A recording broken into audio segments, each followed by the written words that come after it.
Have you ever felt stretched too thin, torn between the demands of your business and the needs of your family, all while feeling like you're losing yourself in the process? If the answer is yes, then you're not alone. Today, we're continuing a topic that's the key to reclaiming your time, your energy, and your peace of mind: boundaries. The boundaries you set aren't just lines on a map. They're the fences that protect your most valuable resources: your time, your energy, your sanity, your well being, your family too. So, listen for more tips on how you can build these fences, these boundaries strong and sturdy to keep your life and your business ebbing and flowing in harmony through the seasons that we all journey through in this thing called life. Hey, EntrepreMums, welcome back to another episode of Moving the Needle Forward, your weekly dose of small actions you can implement for immediate results in your life and business.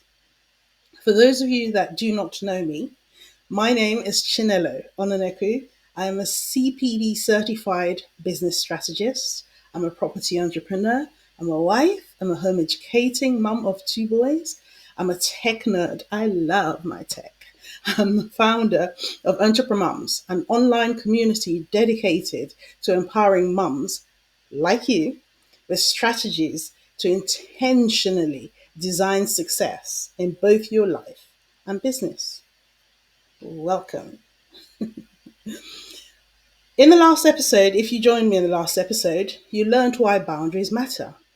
They're a way of identifying, articulating, and communicating what you need to function and to be at your best in both life and business. You found out that it's all right to say no to the things that don't serve you, so you can say yes to the things that do serve you.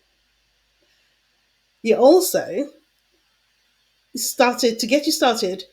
You got some practical tips. We talked about some practical tips on setting boundaries, talked about defining your priorities, your also known as your non-negotiables. That's a favorite one of mine. Communicating your boundaries, as I said, creating routines, and for this one, practice with me. I'm looking forward to this. In the UK, we have what we call lollipop ladies. I'm not sure what you call them in other parts of the world. They're the ladies that hold up the stop signs for children at zebra crossings in front of schools. Do you know what I mean? Now, practice with me. Put up your hand like a lollipop lady sign and say it with me: no. How does that feel? Yes, the last one we looked at, the last episode of Moving the Needle Forward, was getting yourselves comfortable with saying no. No. Today, you'll pick up a few more practical tips to help you set boundaries successfully. I enjoyed that. Did you? For starters, always remember that you don't have to do everything. You don't have to do it all. Delegate tasks that don't require personal touch, and consider outsourcing areas of your business or your home life that somebody else can do. So, for instance, get a VA for your business if you can afford it. Get a cleaner if you can afford it for your home.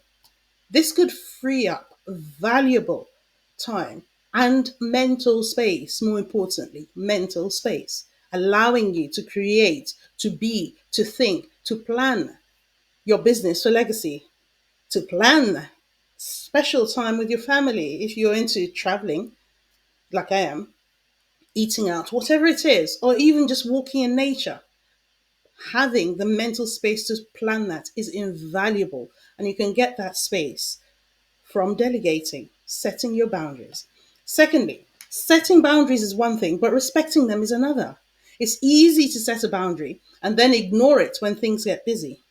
But if you don't respect your own boundaries, why should anyone else? Why would they? Remember, your lack of boundaries has served everyone but yourself up until this point. So, as you start to set or reestablish your boundaries, Expect it. You'll be met with resistance by those people who took advantage of their absence or the absence of the boundaries. But don't cave. See it as the underscoring of the importance of the presence of boundaries in your life. Think about it this way: the only people who get upset about you setting boundaries are the ones who are benefiting from you having no boundaries. Think about it that way, and then you'll be less likely to cave. Here's a quick tip for you: hold yourself accountable. Check in with yourself regularly. How are you doing? Are you honoring the boundaries that you set? Those things that you've decided to do intentionally, purposefully, to give time to yourself, to your family, to your business. Are you honoring those boundaries? If not, why not? Is it because you're overcommitting your time? Or is it a lack of self discipline? You're like, oh, no, no, I'll start tomorrow. Whatever the reason, it's important that you course correct as soon as you notice. Hold yourself accountable. Remember, boundaries are there to serve you, they're not there to restrict you. If you think about them as a positive as opposed to a negative, you're less likely to resist them. Think about them as a foundation upon which you can build a sustainable and fulfilling life and business. Something that we, all of us, aspire to and dream about. Lastly, let's touch on the importance of self-compassion in this process, because that's something as entrepreneurs we're not always good at, right? We often hold ourselves to incredibly high standards, even when we think we don't. We strive to be the perfect mom, whatever that may be in our heads, the perfect entrepreneur, whatever that may be in our heads, the perfect everything. And when I say perfect, it's not about being tidy or clean or whatever it is. Perfection exists for different people in different ways. It might be for perfection, it might be the person who takes their child out to nature the most, the person whose child gets dirtiest the most, showing that they have after school crafts or whatever it may be. So it's not about being prim and proper. Perfection exists in lots of different ways in the minds of entrepreneurs. But remember, perfection is a myth. There's no such thing. We know it in our heads, but know it in your heart. Own it and embrace the fact that it's okay to fall short sometimes. As you learned in the last episode, setting boundaries is not about rigidity. It's not about perfection, like I said. It's about resetting and moving forward when you need to. Brene Brown, who we quoted last week, puts it so well. Daring to set boundaries is about having the courage to love ourselves, even when we risk disappointing others. That's the courage. That's the work. Being able to say no to other people in order to say yes to ourselves. But guess what? It's so we can actually be better to then say yes to the things that we need to say yes to further down the line for the same people or for the same things. Anyhow, as this episode comes to a close, remember, EntrepreMums, just bite-sized things that can change your life. Remember this: boundaries are an act of self-respect. They're a declaration of your value, of your worth. Who do you see yourself to be? It's you saying to the world and yourself, this is who I am. I am valuable, because your time is your life, right? Boundaries are not just for keeping chaos at bay. Boundaries are for inviting peace and purpose into your life. When you set and you respect the boundaries when you set boundaries and respect them, you're sending a powerful message to yourself and to everybody that your well-being is non-negotiable. When you do this, you don't just build a successful build in business, you build a life where success in business and fulfillment as a person can coexist in harmony beautifully. That's a beautiful thing about boundaries. Aren't they cool? So, you're moving the needle forward tip for this week.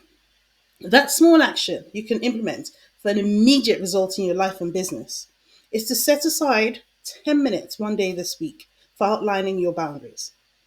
Why not? Well, make it a mini self care retreat. Take a drink, a journal, find somewhere quiet in your home or in a park, wherever it may be. Put on some relaxing music. If you're outdoors, put in headphones if you've got some.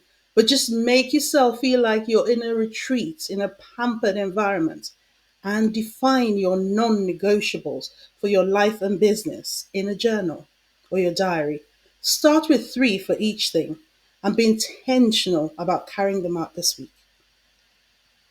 I'd love to hear how you get on. You're doing an amazing job, EntrepreMums. Remember, just one boundary at a time. That's it. Anyway, here we are again at the end of the show. Thank you for joining me today. Until next time, look after yourselves, nurture your families, and keep building your businesses for legacy. Thank you so much. This is Chinelo Ononopu, and I'm signing off. Bye.